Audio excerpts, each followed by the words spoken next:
कहता हम लोग तो कुछ भी नहीं है भाई।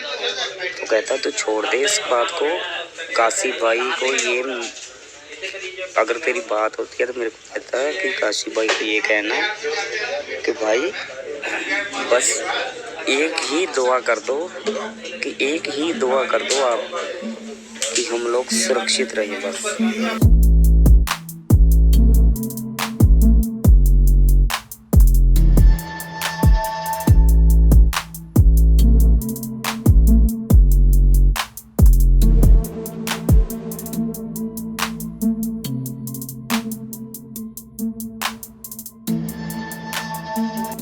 और राइट फ्रेंड्स, अस्सलाम welcome to yet another the Bhoot show.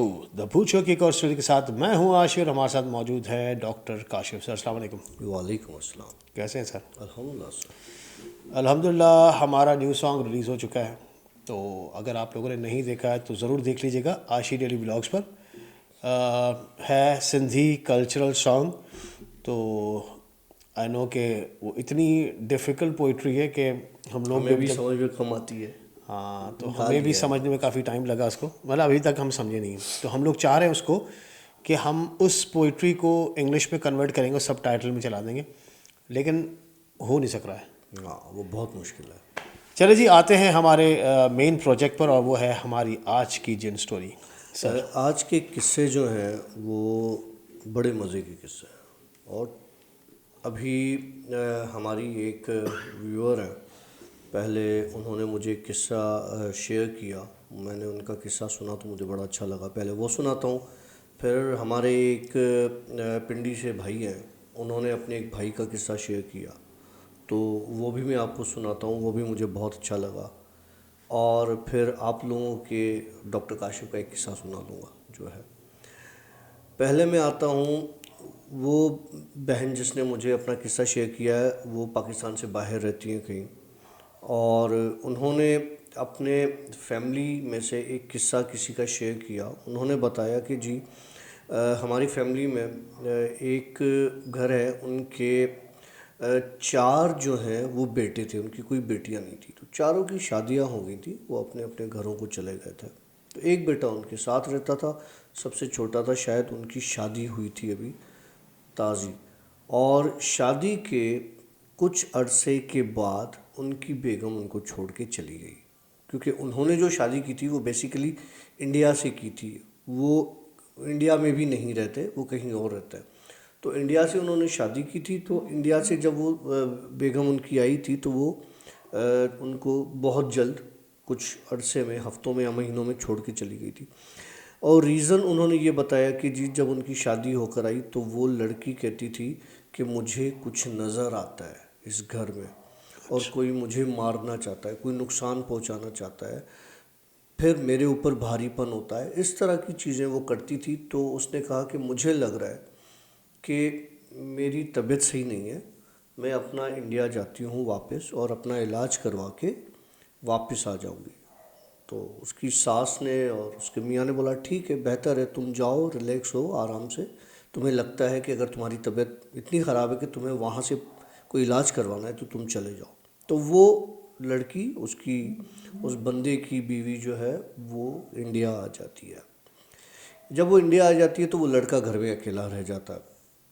अब होता क्या है कि उस लड़के को अब वो चीज़ें नज़र आना शुरू होती हैं। आवाज़ें आ रही हैं, किसी के चलने फिरने का जो है वो महसूस हो रहा है, कभी कुछ दिखाई दे रहा है। मतलब वो पहले तो कहता है कि शायद मेरा वहम है, शायद कुछ चीज़ें हैं, लेकिन फिर क्या होता है कि वो कहता है नहीं, मेरी तबीयत मुझे लग रहा है कि ख़राब है। तो वो अपनी माँ से कहता है कि माँ मुझे लगता है कि मेरे साथ कोई नफ्सियाती इशू चल रहा है, कोई साइकेट्रिक इलनेस चल रही है, जिसकी वजह से, या हो सकता है मेरी बेगम चली गई है उस वजह से, या किसी और चीज़ की वजह से मेरे साथ एक मसला चल रहा है। हम किसी पागल खाने के डॉक्टर को दिखा के आते, किसी साइकेट्रिस्ट को दिखाने आते। जो उसने टर्म यूज़ किया वो था पागल खाने के किसी डॉक्टर को, या पागल खाने दिखा कर आते हैं। तो मैं उसको थोड़ा सा वो कर रहा हूँ कि किसी साइकेट्रिस्ट को दिखा के आता है। तो वो दिखाने जाता है तो वो कहता है नहीं, ये तो बिल्कुल ठीक है, इसे कुछ नहीं हुआ और ये बिल्कुल सही है। खैर वापस आ जाते हैं, कहता है हाँ हो सकता है मेरा वहम हो, मेरा दिमाग काम नहीं कर रहा हो, डिप्रेशन हो, इस तरह की चीज़ें होती हैं। खैर ये हो जाता है। ये अब इसके लिए वो फेज़ बढ़ता जाता है, मतलब उसके लिए होता ये है कि ये सारी चीज़ें उसको अब और ज़्यादा फील होने लग रही होती है और ये इसका दिमाग बिल्कुल ख़त्म होता जाता है। तो क्या होता है, एक दिन इसकी माँ कहीं बाहर से इसके घर आती है, या क्या होता है, चाकू उठा के उसके पीठ पे 6 बार वार करता है। ये अपनी रियल माँ के किस्सा है। ऊपर? अपनी माँ के ऊपर वार करता है, वो मर जाती है। ओए होए। अच्छा, उसके बाद पुलिस आ जाती है और लोग आ जाते हैं और इसे उठा के ले जाते हैं। तो भाई पता चलता है कि ये पागल हो गया है और ये हो गया, इसको पागल खाने में भेज देते हैं। इसका इलाज विलाज करवाते हैं, लेकिन ये जब तक वहाँ होता है तब भी कहता है कि मुझे मेरी माँ मिलने आती है। फिर उसको अदालत जो है, जब पागल खाने में भी वो कहते हैं कि ये मेंटली बिल्कुल सही है, तो फिर इसको 24 साल की कैद होती है। जब 24 साल की कैद होती है तो वहाँ भी ये बताता है कि मुझे मेरी माँ मुझसे मिलने आ रही है, वो मेरे पास आती है, मुझसे बातें करती है। जेल के अंदर भी इस तरह की ये बातें करता है। खैर इसको तो सज़ा हो जाती है। अब ये उस इलाके के एक लोकल चैनल्स पर भी बहुत न्यूज़ गर्दिश करती है और यूट्यूब पर भी चलती है। इस पे यूट्यूब पर भी पड़ी हुई है। उस बहन ने मुझे यूट्यूब पर भी शेयर की है वो उसकी चीज़, वो जो पूरा व्लॉग इस पे बना हुआ है। वो कोई और लैंग्वेज है, मुझे तो समझ में नहीं आई। शायद मलेशियन है या नेपालियन है, कुछ इस तरह की है। तो खैर ये इस तरह से होता है। उसके बाद क्या होता है जी, कि ये कहती है कि हम फिर वहाँ पे, क्योंकि ये शायद बहुत करीबी रिलेटिव्स थे या भाई की बेगम होगी या कुछ, इन्होंने अपना रिलेशन उसके साथ जाहिर नहीं किया। तो कहने लगी कि काशी भाई, फिर हम उस घर में जब रहने गए और मैं अभी रहें, तो यही सारे इंसिडेंट्स, यही सारी चीज़ें मेरे साथ हो रही हैं। मुझे चीज़ें दिखाई दे रही हैं, मुझे चीज़ें सुनाई दे रही हैं, तो ये सारी चीज़ें मेरे साथ हो रही हैं। तो मेरी उनके साथ डिटेल में ज़्यादा बात नहीं हो सकी, और मैंने सिर्फ उनकी बातें सुनी और फिर मैं आशी के पास आ गया। तो मैंने उनकी एक ये कहानी शेयर कर ली। लेकिन कहने का मतलब यह है कि जी, चीज़ें इस तरह से आपको मेंटली इल भी करती हैं, आपकी मेंटल हेल्थ को हार्म करती हैं। मैं अक्सर लोगों को बताता हूँ जो मेरे साथ इंस्टा पर अटैच होते हैं, तो मैं उनको बताता हूँ कि देखें, अगर उनके साथ कोई चीज़ अटैच है तो वो आपको फिज़िकली और मेंटली दोनों तरीके से हार्म करती है। फिज़िकली अगर कोई ऐसी चीज़ आपकी बॉडी के साथ, आपकी स्किन के साथ अटैच है, तो वो आपको फिज़िकली हार्म करेगी। फिज़िकली हार्म करना ये नहीं होता कि जी आपकी नसें काट देगी, आपका गला काट देगी। ये भी एक चीज़ होती है कि आपको नुकसान देती है, आपके बॉडी की जो है वो इंजरीज होती हैं, वुंड्स होती हैं, स्क्रैचेस होते हैं, आपको डिफरेंट तरह की डिजीज़ उनसे वो लगती हैं। फिर सेक्सुअल आपको वो हार्म करती हैं, फिर आपको मेंटली हार्म करती है। तो सारी चीज़ें इन चीज़ों की वजह से होती हैं। दूसरा किस्सा, बहुत बहुत ज़बरदस्त स्टोरी, हमारे एक पिंडी के भाई हैं, उन्होंने सुनाई। उन्होंने कहा कि काशी भाई, हमारा पिंडी में जो घर है वो इस तरह से है कि नीचे हमारे पास दुकानें हैं और ऊपर 2 फ्लोर हैं। तो फर्स्ट फ्लोर और सेकंड फ्लोर, उनमें ऐसा है कि एक रूम में एसी लगा हुआ है जिस पे हम सब साथ सोते हैं, और दूसरे में जो नहीं सोता वो वहाँ जाके सोता है, जो भी इस तरह से। तो बोला, एक बार क्या हुआ कि हम सब एक कमरे में बैठे हुए थे, तो मेरा भाई जो है वो आया कांपता हुआ, और पहले वहाँ सोया, फिर वहाँ से कंबल निकाल के और ब्लैंकेट निकाल के वो सामने वाले रूम में गया जहाँ एसी नहीं लगा हुआ, तो उसको सर्दी लग रही है। जब वो वहाँ गया तो बेसिकली कहने लगा कि मेरा भाई जो था वो पहले ड्रग एडिक्ट था, वो हर तरह की ड्रग्स लेता था, लेकिन यह है कि उसको छोड़े हुए एक टाइम हो गया था। अब वो कभी कभार खाली एक सिगरेट लगा लेता था, लेकिन वो भी छुप छुपा के कि किसी को पता ना चले। लेकिन वो क्या हुआ कि वो वहाँ से वो सामने कमरे में गया, तो मुझे थोड़ा अजीब फील हुआ कि ये क्यों गया है सामने कमरे में और कंबल लेके। खैर मैं सामने जब उसके रूम में गया तो कहने लगा कि यार मुझे बहुत सर्दी लग रही है। तो बोला अच्छा, बोला यार एक काम करो, मुझे नीचे ले चलो। तो वो नीचे हमारा जो फर्स्ट फ्लोर है, हम उसे वहाँ ले गए। बोला एक कपकपी वो होती है जैसे आपके हाथ कांपते हैं, दांत कांपते। बोला नहीं, ये एक अजीब किस्म की कपकपी थी उसकी ना। जो ट्रिमर्स थे वो सर से लेके पाँव तक वो बाकायदा शेक हो रहा था, और शेक हो रहा था और कह रहा था कि मेरे साथ कोई मसला है, मेरे साथ कोई मसला है। तो कहने लगा कि यार तुम हो क्या रहा है? बोला मुझे लग रहा है मेरे साथ कोई चीज़ है। ये परेशान हो जाते हैं, कहते अच्छा काशी भाई, हम जिस घर में रहते हैं वहाँ ऑलरेडी हम रेंट पर है, तो हमसे पहले जो थे उन्होंने हमसे ये कहा कि ये घर भारी है, वो हॉन्टेड है, और यहाँ पे बुज़ुर्ग हैं जो कि किसी को नुकसान नहीं देते, फ़ायदा ही होता है, किसी को कुछ नहीं कहते, लेकिन यहाँ है। तो कहने लगा हमें भी कभी नज़र नहीं आया, ना ही हमने कभी कोई ऐसी चीज़ फील की। तो कहने लगा कि जी हम, जब वो भाई उस नीचे वो पोर्शन में रूम में थे, नीचे फ्लोर पर, तो चाचू भी आ गए। तो उसको अजीब सी एक कपकपी और इस तरह से, तो मैंने कहा कि भाई कोई नशा करके आए हो? तो कहने लगा नहीं भाई मैंने कोई नशा नहीं किया। बोला कोई सिगरेट कोई इस तरह? बोला मैंने कुछ नहीं किया। तो कहने लगा कि बताओ फिर तुम्हारी तबीयत अचानक ऐसे क्या हो गया? कहने लगा भाई मैं वहाँ इस्लामाबाद में एक इमाम अली सरकार की कोई दरगाह है। कहने लगा हम दोस्त वहाँ गए थे इमाम अली सरकार की दरगाह पर, वापसी में रात हो गई थी तो हम रास्ता भूल गए थे। तो एक जगह जंगल टाइप था, क्योंकि इस्लामाबाद का मोस्टली एरिया इसी तरह का है, तो हम उस जंगल एरिया में पहुँचे तो वहाँ एक बंदा मिला हमें, वो गूंगा था। तो उससे हमने रास्ता पूछा, वो हमें इशारों से और इस तरह से उसने हमें रास्ता बताया, और हम घूम फिर के उसी दरगाह पे पहुँचे। फिर वहाँ से हम वापस आ गए। तो उसके बाद से मेरी तबीयत ख़राब होना स्टार्ट हो गई है, मुझे अजीब सा वो हो रहा है। तो कहने लगा कि काशी भाई मैंने आपको कांटेक्ट करने की कोशिश की, लेकिन उस वक्त कुछ ऐसा सिनेरियो था कि आपकी कोई आईडी नहीं मिल रही थी, आपसे कोई बात नहीं हो पा रही थी।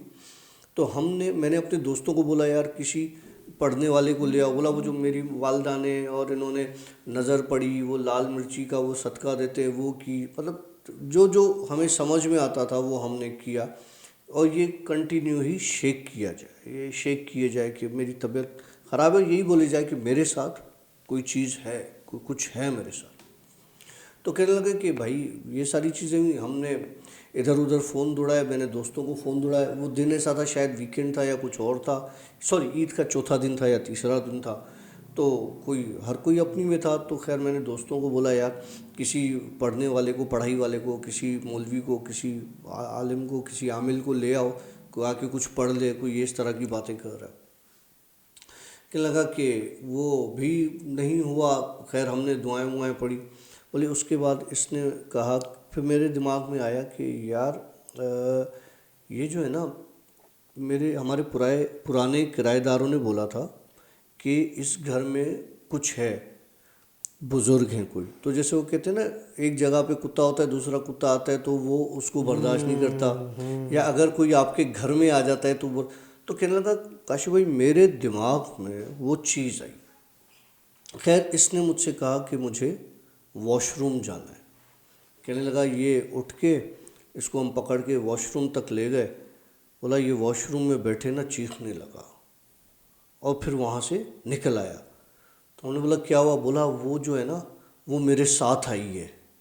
ओह। अब ये मेरे भी रोंगटे खड़े हो रहे हैं, वो स्टोरी बड़ी मज़े की है। बोला वो मेरे साथ आई है, वो उसके बहुत बड़े बाल हैं, उसका मुंह ज़ख्मी है, काली बड़ी आंखें हैं, और पूरे काले लिबास में है, मकड़ी के जाले की तरह छत पे है, और मुझे कह रही है कि मैं तुम्हें अपने साथ लेके जाऊंगी, और मैंने तुम्हें इमाम अली सरकार की दरगाह पर देखा और तुम मुझे वहाँ पर पसंद आ गए हो, तुम जो कहोगे मैं तुम्हें देने के लिए तैयार हूँ, लेकिन मैं तुम्हें बोला।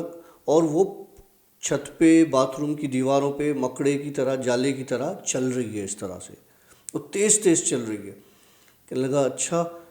फिर कहने लगा अभी भी वो बाथरूम में ही है। बोला हमने क्या किया, जहाँ हमें पता था कि और बुज़ुर्ग भी हैं जिस पोर्शन में, हमने इसे उठाया, ठीक है, हम इसे ऊपर सेकंड फ्लोर पर ले गए, वहाँ जाके हमने इसको लिटा दिया। बोला अब जब हमने उसको वहाँ बिठाया तो ये वहाँ बैठ के नीचे के सीन बता रहा है हमें कि अभी दो बुज़ुर्ग आए हैं, वो नीचे वो बाथरूम में ही है, और उसके दरवाजे पे खड़े हैं और उनके हाथ में एक चिराग है जिसमें वो उसको कैद करने लाए हैं, ओके, उस औरत उस को। औरत को। और वो औरत वहाँ पे पूरी दीवार पर और उस पे घूम रही है। फिर कहता है कि अभी वो कमरे से बाहर निकली, वॉशरूम से बाहर निकली है, अब वो पूरे कमरे में घूम रही है और वो उन दो बुज़ुर्गों, वो नूरानी बुज़ुर्ग हैं, उनकी सफ़ेद बड़ी दाढ़ियाँ हैं, उनके हाथ भी नहीं आ रही और उनसे भी ताकतवर है। वो उसको कैद करना चाह रहे हैं, उससे बात कर रहे हैं, लेकिन वो कह रही है मैं इस लड़के को लेने आई, मैं इस लड़के को लेके जाऊंगी, वो मुझे लेने आई है, मैं नहीं जाऊंगा उसके साथ, मैं डरता नहीं हूँ, मैं नहीं जाऊंगा, लेकिन वो वहाँ घूम रही है, वो ऐसी है, वो ऐसी है। खैर फिर कहता है देखो अब वो तीसरा बुज़ुर्ग आ रहा है, अब वो तीसरा बुज़ुर्ग भी आता है, फिर वो आके उससे बात कर रहा है, वो उसका कहना भी नहीं मान रही। जब उन दो का नहीं मान रही, उसका भी नहीं मान रही, कंटिन्यू दीवार पर पागलों की तरह, स्पाइडर्स की तरह वो चल रही है। तो कहने लगा, फिर वो तीसरा बुज़ुर्ग उसे कहता है कि मैं अब जिसको बुलाऊंगा वो तुम्हें बालों से पकड़ के ले जाएगा, इज्जत से चली जा। तो वो नहीं जाती, तो वो एक देव को बुलाता है, कहता है अब देखो वो देव आया है, वो कितना बड़ा है, कितना ताकतवर है, कितना उसके अंदर एक वो है, जलाल है। बोला वो आया है, उसने अब उस औरत को बालों से पकड़ा है। अब वो सारा सीन बता रहा है नीचे का, बालों से पकड़ रहा है और अब वो वॉशरूम की तरफ उसको लेके गया है और वहाँ से जो खिड़की बाहर की तरफ खुल रही है वहाँ से उसको ले गया है, लेकिन वो उसको कहती जा रही है मैं वापस इसको लेने आऊँगी, मैं वापस लेने आऊँगी। क्या लगा उसके बाद जब इसने ये बातें की और वो उसको लेके चला गया, जब उसको लेके चला गया तो कहता है वो देखो अब एक बुज़ुर्ग जो है वो फ्रिज के पीछे जा रहा है, वो वहाँ गायब हो गया। एक बुज़ुर्ग देखो यहाँ से सीढ़ियों की तरफ आ रहा है और सीढ़ियों पे गायब हो गया। बोला एक बुज़ुर्ग हमारे सामने आके खड़ा हो गया है, वो सलाम कर रहा है जिस तरह सलाम करते हैं हाथ उठा के। तो उसकी माँ कहती है देखो हमसे कोई गलती हुई, हमारे बच्चे से कोई गलती हुई तो हमें माफ़ कर दो। बोला उसके बाद वो बुज़ुर्ग भी गायब हो जाता है।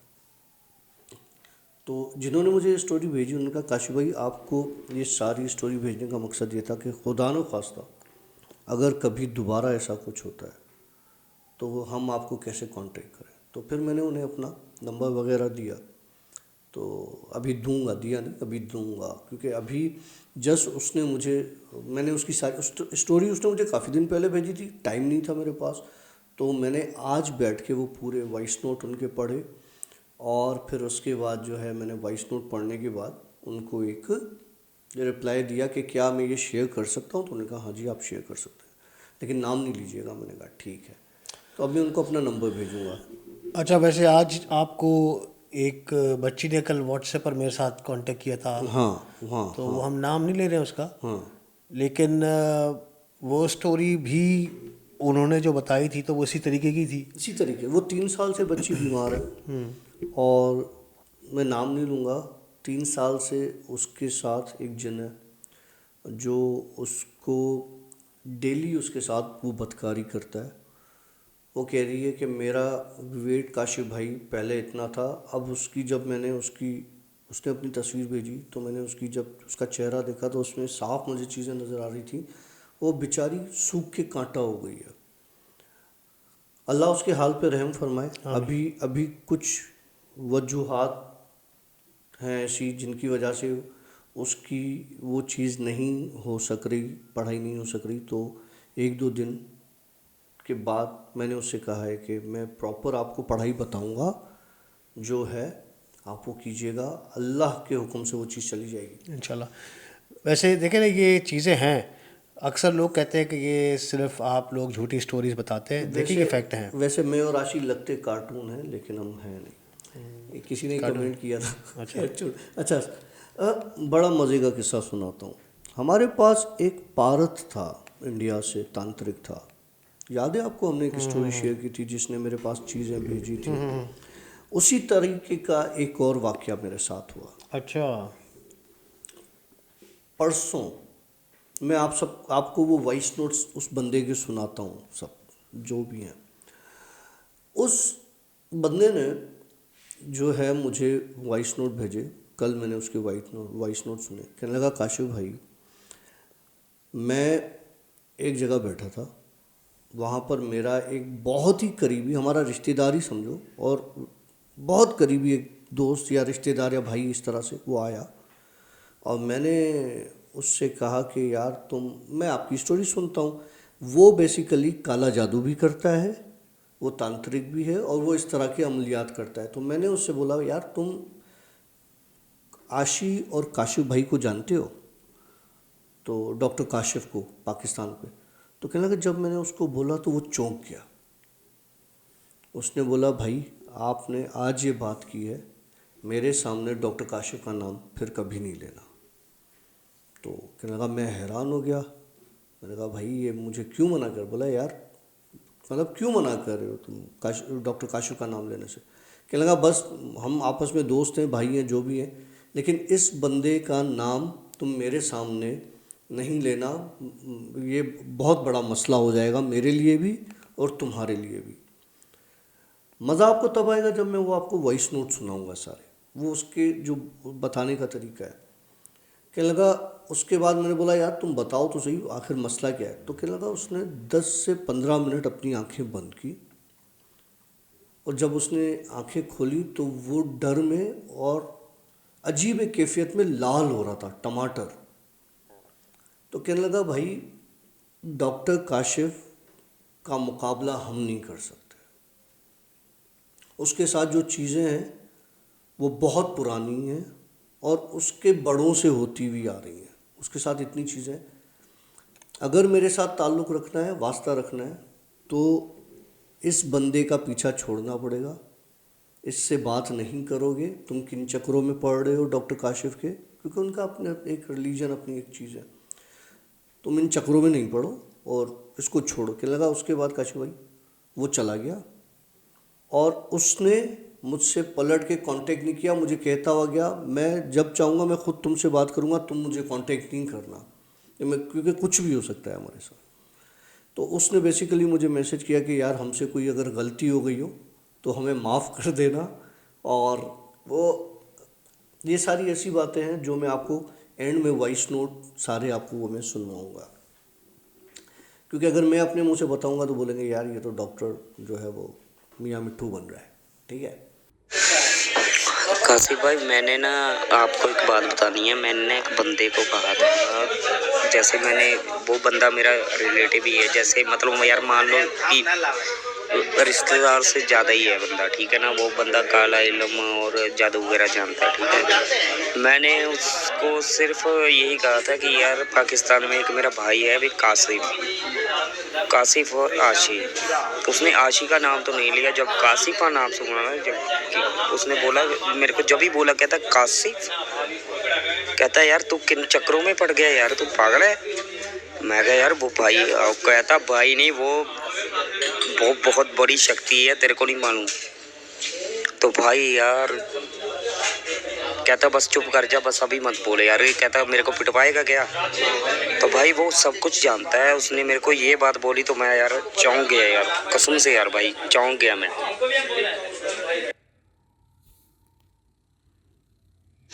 तो काशिफ भाई, मैं आपको ये जो रिकॉर्डिंग है इसलिए भेज रहा हूँ कि ऐसी कोई बात नहीं है, पर लेकिन वो पता नहीं उसके जहन में क्या है, उसके दिमाग में क्या है, मेरे को नहीं मालूम। पर यार उसने मेरे को ये बोला कि यार ये बात यहीं पर ही ख़त्म कर दे, मैं आपको ये बात मुझसे जो भी बता रहा हूँ। बट वो कहता कि यार उसका नाम नहीं लेना, कि यार पता क्या बात है कि पता नहीं यार, उसने आंखें बंद करके 10 मिनट 15 मिनट तक पता नहीं क्या दिखा क्या नहीं, पर उसका ना जो हाल था ना, जैसे उसका मुंह ही लाल हो गया यार, पता नहीं क्या बात। कहता है यार भाई तो छोड़ यार, काशिफ का नाम मत ले यार, और कोई बात कर, तो काशिफ भी यार बहुत बड़ी चीज़ है वो। तो भाई मेरे, मैं तो चौंक गया यार, काशिफ भाई। मैंने कहा कि यार वो आम इंसान है, वो कहता वो तेरे सामने आम इंसान है, मेरे सामने नहीं है वो। तो मैंने कहा कि कहता मेरे सामने नहीं है, वो आम इंसान है। वो यार बहुत बड़ी चीज़ है वो उसके जो पिछले जो बुजुर्ग है ना, वो बुजुर्ग बहुत ही पहुंचे हुए चीज़ थे जो पिछली उनकी पीढ़ी चलती आ रही है। कहता हम लोग तो कुछ भी नहीं है भाई। तो कहता तू छोड़ दे इस बात को, काशी भाई को ये अगर तेरी बात होती है तो मेरे को कहता है कि काशी भाई को ये कहना कि भाई बस एक ही दुआ कर दो, कि एक ही दुआ कर दो आप कि हम लोग सुरक्षित रहें बस। कहता भाई मैं आपसे पंगा नहीं लूँगा, कभी भी नहीं लूँगा। उसने पता नहीं कहाँ से ये कैसे ये कहा, मेरे को नहीं मालूम यार भाई। वो कहता है कि भाई मेरे कि आज से तुम मेरे से मिलने मत आना, बस बात करो। और भाई मैं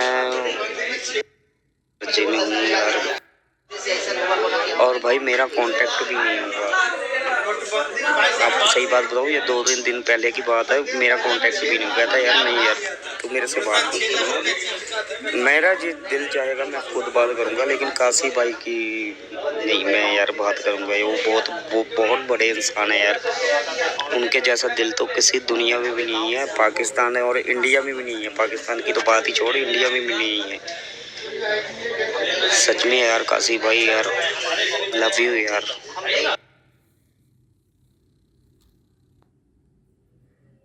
ये एक इंसिडेंट उनके साथ हुआ। अब आता हूँ मैं आपके पास अपने एक इंसिडेंट लेके। ओके। मैं हैदराबाद आता हूँ, हर वीकेंड आता हूँ, सैटरडे संडे को, और आशी के पास आता हूँ। तो मैं यहाँ से जब आशी के पास से जाता हूँ तो रात के 2:30-3 सैटरडे बज जाते हैं। लास्ट वीक जो मैं आशी के पास से गया था तो उस वक्त रात के 3 बज रहे थे। हाँ। 3 बजे मैं आशी के पास से गया था। अब मेरा जो हैदराबाद में घर है वो कुछ इस तरह से है कि उसके 2 बड़ी मेन एंट्रेंस हैं, बड़े दरवाजे हैं। एक मेन रोड की साइड से आता है और दूसरा बेक उस पे आता है साइड से, जहाँ पे एक बहुत बड़ा पार्क बना हुआ है सोसाइटी का। वो सोसाइटी बेसिकली जो पार्क है और ये जो ज़मीन है, ये उस तरफ गोरा कब्रिस्तान है, इस तरफ मुसलमानों का कब्रिस्तान है, हम बीच में पिसरे। तो वो काफ़ी भारी जगह है, वो काफ़ी जो है ना वो अजीब ही जगह है। तो क्या हुआ कि जनाब मैं आके गाड़ी पार्क की अपनी, और गाड़ी पार्क की तो मैं निकला, गाड़ी से उतरा तो एक कुत्ता था जो पार्क के छोटे 2 सफ़ेद गेट हैं वहाँ पे खड़ा हुआ है, मुझे घूर रहा है। अब मुझे ये हुआ कि यार पता नहीं पागल है क्या है, आके काटे ना। तो एक होता है ना बंदे को डर कि यार है तो जानवर ना, और स्ट्रे है तो कुछ कह नहीं सकते। तो बहरहाल लेकिन मेरे दिमाग में एक और चीज़ आ गई। मैंने कहा यार ये भी पॉसिबल है कि कुत्ता ना हो, कोई और कुत्ता बन के आ गया हो। तो मैंने अपनी एक दुआ है वो पढ़ना स्टार्ट की। आशी जब मैंने वो दुआ पढ़ना स्टार्ट की तो वो जो कुत्ता मुझे देख के घूर रहा था, लिटरली वो अपनी कमर के बल पे लेटा, ठीक है, और उसके बाद उसने अपने चारों टांगे ऊपर हवा में कर दी। अब ये मुझे समझ में नहीं आया, एक चीज़ आपको गुस्से से देख के घूर रही है और फिर आपके पढ़ने से वो लेट जाए और काम हो जाए, हाथ उठा ले कि भाई मेरी माफ़ी है। खैर वो इस तरह से हो गया, डाउट हुआ मुझे। अब उस जगह से मुझे अपने मेन डोर तक जाने के लिए कम से कम भी 30-35 कदम तो हैं, बल्कि इससे ज़्यादा ही होंगे। तो वो मैं वहाँ जाने लगा और वो जो बड़ा गेट है वो कार्ड से खुलता है। तो मैं उस पर कार्ड अभी लगा रहा था तो हुआ ये कि जनाब कुत्ते के साथ उसने वो जिस तरह से हाउलिंग करते ना वो करना स्टार्ट कर दी। उसने पीछे ही खड़े होके मेरे उसी दरवाजे पे। फिर मैंने पलट के उसको देखा तो वो धीमे से कदमों में आके मेरे पैरों के पास, बिल्कुल मुझे डर भी लग रहा है, आके लेट गया कि मैं तुम्हें कुछ नहीं कह रहा। बहरहाल मैंने पाँव से उसको थोड़ा सा टच किया कि उसका भी शायद डर हो। जब मैंने उसको पाँव से टच किया तो मुझे बॉडी पे ऐसा फील हुआ, हालांकि मुझे शूज़ पहने हुए थे, कि शूज़ के ज़रिए कांटे चुभ रहे हैं पैरों में। वरना हम कुत्ते को टच करते हैं यार, हाथों से भी करते हैं, पैर से भी करते हैं। ऐसा फील हुआ कि मेरे पैरों में कांटे चुभ रहे हैं। अब मुझे पक्का हो गया कि भाई ये कुत्ता तो है नहीं। ठीक, खैर उसको मैंने टच करके उसको भी इत्मीनान हो गया, मुझे भी हो गया, मैं अंदर चला गया। अब यहाँ पर यह है कि ग्राउंड पर बाबा रहते हैं, जो हमारा फर्स्ट फ्लोर है, मीज़ानाइन या फर्स्ट, वो बिल्कुल खाली पड़ा हुआ है और उसके ऊपर मैं रहता हूँ। तो वो मीज़ानाइन वाले पोर्शन में जहाँ पे मैं पहुँचा सीढ़ियाँ चढ़ के, वो अंधेरा था। तो मुझे अंदर उस लाउंज से एक अजीब, एक चलने की, जिस तरह से कोई चल रहा है, कोई काम कर रहा है, उस तरह की एक आवाज़ आना स्टार्ट हुई। ये पिछले हफ्ते की बात बता रहा हूँ। खैर मैं एंटर हुआ, वहाँ पे लाइट एक जल रही थी, वहाँ पे जो लाउंज की लाइट होती है। मैंने कहा पता नहीं कौन है इस वक्त। खैर मैंने दरवाज़ा खोला और स्लाइडर है, मैं अंदर एंटर हुआ तो मैंने देखा कि चूहे, बिल्कुल अब पूरा बंद है, चूहे कहाँ से आए, चूहे घूम रहे। तो मैंने कहा यार ये सारा सत्यानाश कर देंगे, इधर गन कर देंगे, ये वो कर देंगे, वो कर देंगे। लिटरली मैंने ये बोलना था, वो चूहे उधर ही गायब हो गए। मैंने कहा यार ये गन करेंगे, जब ज़ोर से बंदा बोलता है अबे यार ये तो अब गन करेंगे, ये करेंगे, वहाँ से गायब हो गए। वो जो गायब हुए ना, मैं वहाँ पे खड़ा हो गया। मैंने कहा आज कुछ मज़े वाला होने वाला है। आशी इतनी देर में एक इतनी गंदी हंसी आई, इतनी गंदी हंसी सुनाई दी कि मैं उसी लाउंज के फ्लोर पर बैठ गया कि मुझे लग रहा था कि आज मेरा दिल फट जाएगा, जिस तरह से वो हंसी थी। खैर मैंने इधर उधर देखा कि कौन है, चीज़ें नज़र आती हैं, पता चलता है। तो महसूस हुआ कि एक रूम है जो पहले मेरी वालदा का हुआ करता था, मेरी वालदा उस रूम में रहती थी। उस रूम से वो हंसी की आवाज़ आ रही है, मेरी फट रही थी लिटरली। मैंने कहा यार वो रूम में अंधेरा भी है, वो रूम में अंधेरा भी है और अब जाना भी है, देखूं कौन है, किस तरह से वो चीज़ हो रही है। मैं उस रूम की तरफ गया, आराम से दरवाज़ा खोला। एक कोना था आशी, उस कोने के पास यूं समझ लो जिस तरह से मैं तुम्हें, बांस कितना पतला होता है, इतना पतला फिगर औरत थी, और जो लंबी दीवार तक यूं खड़ी हुई, और उसने जब हाथ फैलाए हुए तो वो यूं 3 दीवार को कवर कर रहे थे, और वो इतना गंदे तरीके से हंस रही थी, इतना गंदे तरीके से वो हंस रही थी कि तेरी सोच। मैंने कहा उस्ताद आज तो मेरे लग गए। वो पलटी है, मेरे करीब आई है और फिर वहाँ से गायब हो गई है। फिर मैं आया ऊपर, दरवाज़ा बंद किया, भागता हुआ ऊपर आया अपने कमरे में, और मौसम ठंडा चल रहा है, एसी ऑन किया, पसीने और शदीद गर्मी, अंदर में जैसे आग लगी हुई। अब लेटा हूँ, मुझे ऐसा फील हो रहा है कि मेरी बॉडी जो है वो स्टिफ हो रही है, मतलब जैसे होता है ना कि हाथ पाँव और ये इस तरह से हड्डियाँ आपकी जो है वो स्टिफ होना शुरू हों, और एक टेटनस बीमारी होती है जिसमें आपके जॉइंट्स वो नहीं होते, बेंड नहीं होते, वैसा मेरे साथ होना स्टार्ट हुआ। मेरी गर्दन मुड़े जाए और अजीब सी एक कैफियत हो। मैंने फिर जैसे तैसे करके दुआएं पढ़ी, कुछ रिलैक्स हुआ। फिर मैंने कहा अब शायद मुझे नींद नहीं आएगी। गया वॉशरूम, पानी बहुत ठंडा आ रहा है, तो खड़ा हो गया पानी के नीचे, नहा के वापस आया, एसी चल रहा था। उसके बाद फिर मुझे थोड़ी सी जब सर्दी महसूस हुई और लगा कि मुझे कि हाँ मेरा बॉडी का टेम्परेचर कुछ बेहतर है, तो मैं फिर उसके बाद कोल्ड लिया और सो गया। सुबह उठा तो मेरे आसपास और ज़मीन पर वो बांस का रुआं नहीं होता, उस तरह का रुआं और बांस के छिलके वो ज़मीन बुरादा। बुरादा वो और बांस के छिलके, ये इस तरह की चीज़ें पड़ी हुई थी। वेल डॉक्टर साहब, आपके साथ तो किस्से होते रहते हैं। आपके साथ भी हुआ है कुछ? क्या बात है, मेरे साथ किस्सा कल रात से चल रहा है क्या बात है मेरा भाई, और कंटिन्यूस अभी तक चल रहा है। खुश रहो मेरे भाई, और आ वो गया तू किस्सा- मेरी लिस्ट में। हाँ, और वो किस्सा क्या है कि मैं कल हम लोग तकरीबन, मतलब मैं जागा हूँ तकरीबन 5 बजे तक ना। हाँ, कल रात को 5 बजे तक, हम सुबह से एडिट पे था मैं। फिर एडिट करने के बाद आप आ गए थे, फिर हमने एडिट किया, उसको फाइनलाइज किया सारे गाने को, फिर हमने वीडियो को स्केड्यूल पे लगा दिया। लेकिन स्केड्यूल पे लगाने के बाद मुझे सुकून नहीं, आपको पता है वो कीड़ा रहता है ना एक, कि नहीं यार परफेक्शन। तो इस चक्कर में सुबह के 5 बज के वो सारी चीज़ों को सेट किया मैंने, फिर जाके मैं सोया हूँ। सुबह को फिर मैं उठा हूँ तकरीबन 10 बजे। बहन आई हुई है अमेरिका से, तो वो माशाल्लाह ज़िंदगी ठीक ठाक कर दी है उन्होंने हमारी ना। ये सफाई नहीं है, ये ऐसे नहीं है, ये वैसे नहीं है।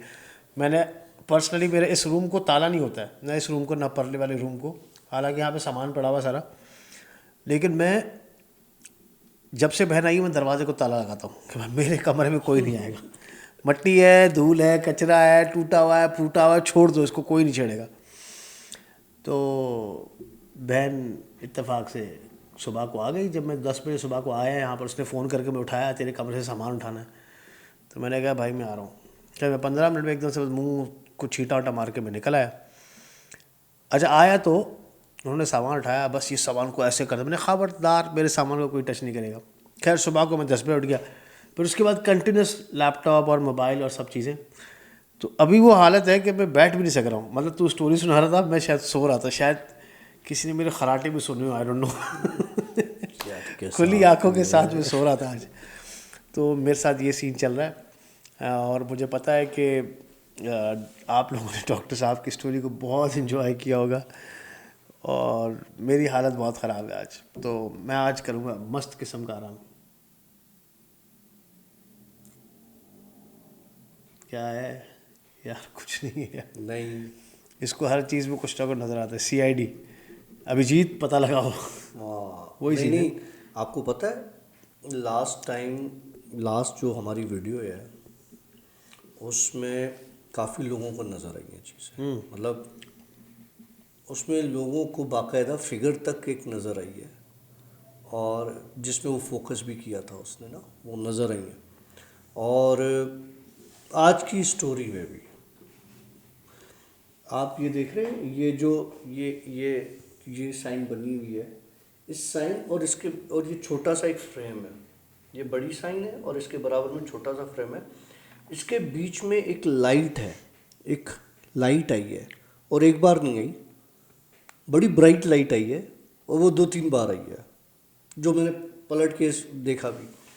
तो वो भी जिसको नज़र आई होगी वो भी कमेंट करेंगे, क्योंकि अब हो ये रहा है कि 3-4 स्टोरीज से, जब हमने ये आज तीसरी स्टोरी है, तो पिछली 2 स्टोरीज से यहाँ पर हमारे साथ, मुझे नहीं पता, आशी शायद फील ना करता हो, यहाँ पे कुछ वियर्ड हो रहा है। मैं नहीं बताता कि क्या वियर्ड हो रहा है, लेकिन मुझे यहाँ वाली चीज़ें जो है ना वो पिन कर रही हैं। खैर जी दोस्तों, अपना बहुत ज़्यादा ख्याल रखिएगा।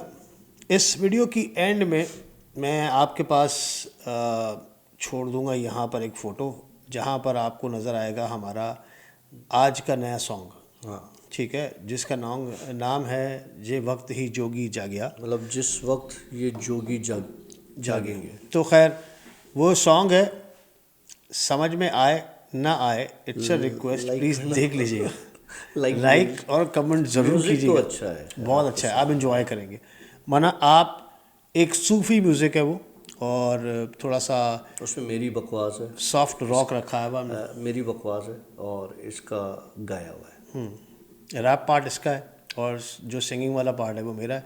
नारे वारे मैंने मारे। इंजॉय कीजिएगा, और हमारी तरफ से सी है, बाय, हाफिज़।